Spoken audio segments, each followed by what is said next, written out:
Chile, officially named the Republic of Chile, is a country in South America occupying a long, narrow coastal strip between the Andes Mountains to the east and the Pacific Ocean to the west.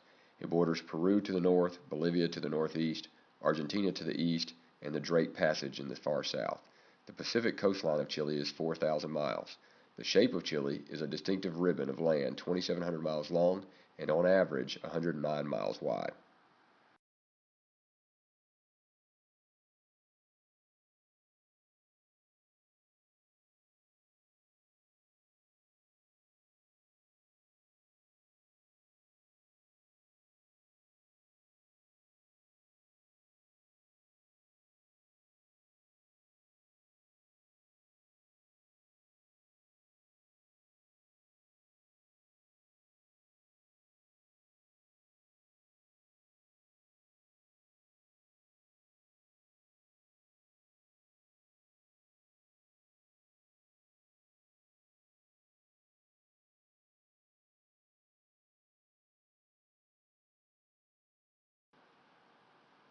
The Andes Mountains form the longest continental mountain range, extending from the shores of the Caribbean as far south as the Magellan Straits.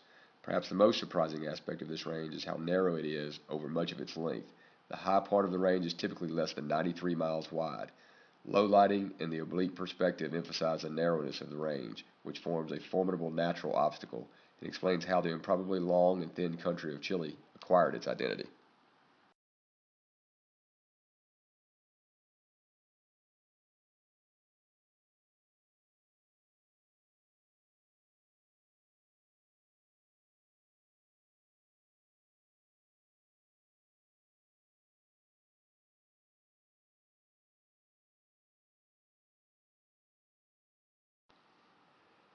The most famous region of Chile, Chilean Patagonia, offers all of the dramatic landscape one would expect from the world's ultimate land's end.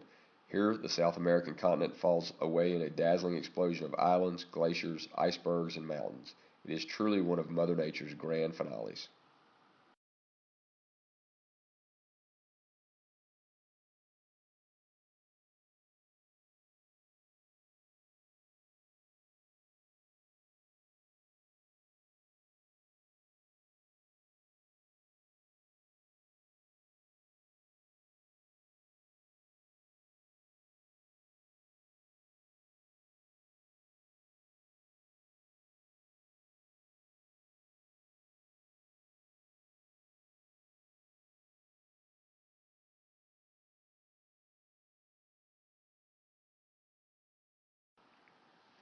The national anthem of Chile is also known as Canción Nacional.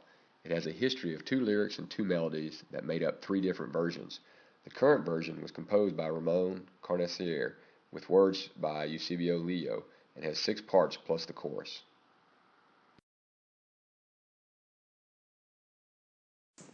The Chilean language spoken is primarily Spanish. However, Chile is known for having created an enormous amount of distinct words and expressions. Consequently, the Spanish spoken in Chile is frequently indiscernible to gringos and native speakers alike. A common slang phrase in Chile might be, Échate al pollo. literally, it means throw it to the chickens. However, the implied meaning is get out of here. For example, No quiero que estés acá. Échate al pollo nomás. The culture of Chile is one of a relatively homogeneous society where historically its geographic isolation and remoteness has played a key role. Since colonial times, the culture has been a mix of Spanish colonial elements and indigenous culture.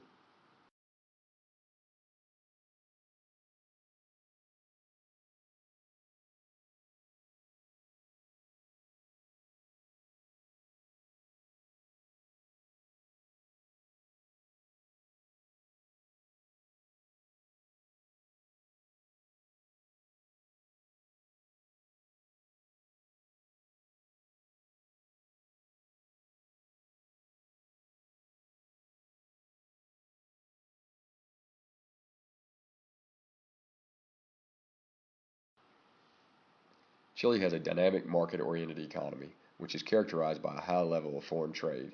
Chile's overall trade profile has traditionally been dependent upon copper exports. The state-owned firm Codelco is the world's largest copper-producing company with recorded copper reserves of 200 years. Chile has made an effort to expand non-traditional exports as well. The most important non-mineral exports are forestry, wood products, fresh fruit, processed food, fish meal, seafood, and wine.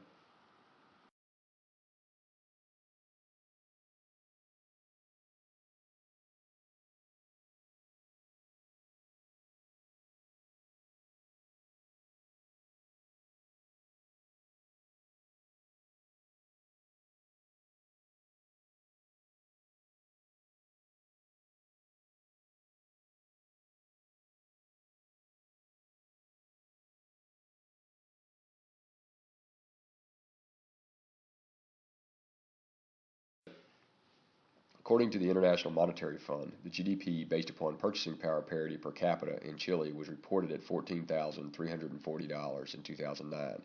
In 2015, that same number is expected to be $19,632. In 2009, Chile's economy share of world total GDP adjusted by purchasing power parity was 0.35%, and in 2015 it is expected to be 0.36%.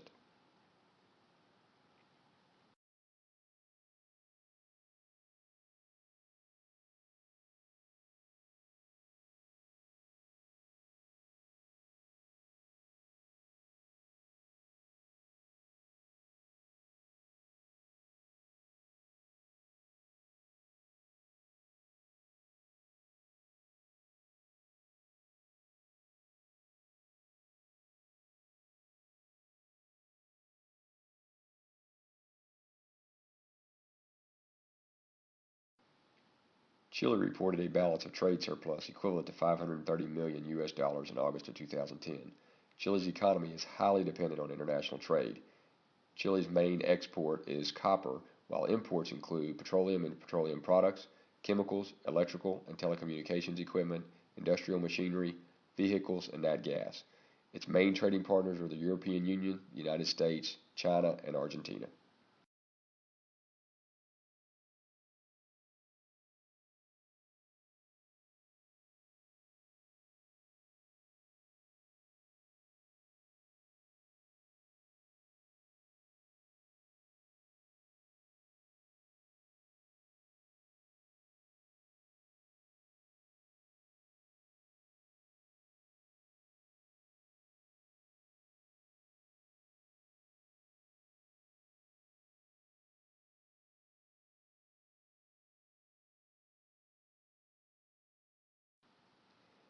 Chile utilizes a civil law system where the law is based on a detailed set of written laws and codes. Chile followed the Roman, Spanish, and French legal traditions in the designing of its own legal system. As a civil law jurisdiction, Chile's legal system is governed by codes written by legal scholars. Judges are bound by the codes and are not obliged to follow previous judicial decisions.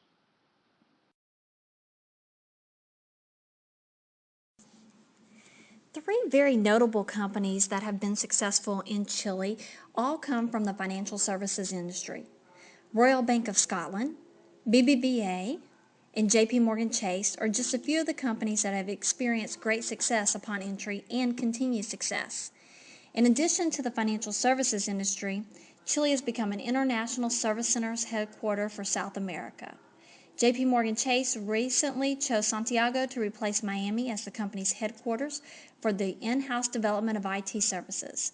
And JP Morgan chose Chile based on the country's economic and political stability, business environment, infrastructure, salary costs, personnel security, as well as the company's existing infrastructure. Two very notable companies that failed at their attempt to do business in Chile were JCPenney and Home Depot. While both retailers had great success in other markets, neither adapted appropriately to this country. JCPenney actually entered the market with a greenfield investment, but did not solicit the advice of local partners. They moved in executive leadership that was unable to speak the local language, and their stores did not appeal to the one-stop shop that consumers were accustomed to. Home Depot, on the other hand, was faced with a local retailer who had similar operations and first-mover advantages. In addition, Home Depot's storefronts were lacking in the aesthetics that female shoppers demanded. The Chilean miners who were rescued in October 2010 owe its success to globalization.